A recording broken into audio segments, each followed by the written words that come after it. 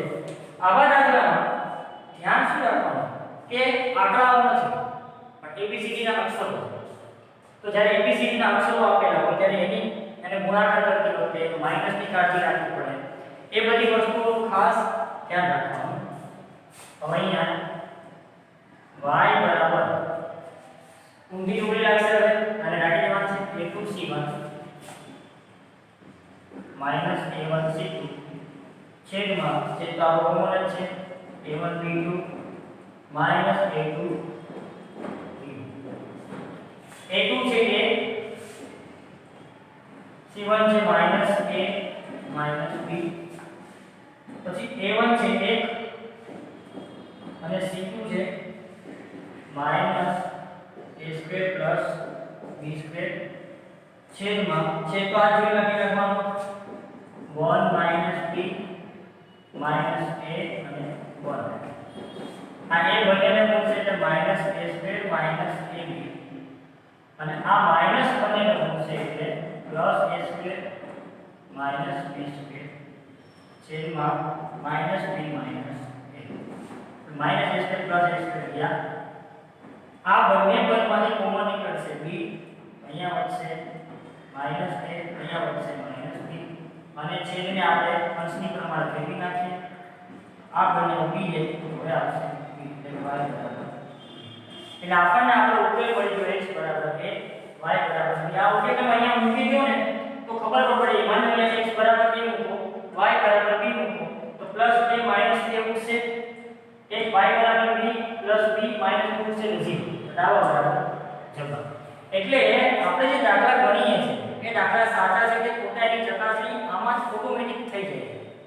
Not આવતો હોય દાખલો બરાબર જવાબ નથી આવતો મતલબ તમે ક્યાંય ઉકેલમાં કઈ ભૂલ કરી છે એટલે તમારે જવાબ આવતો નથી.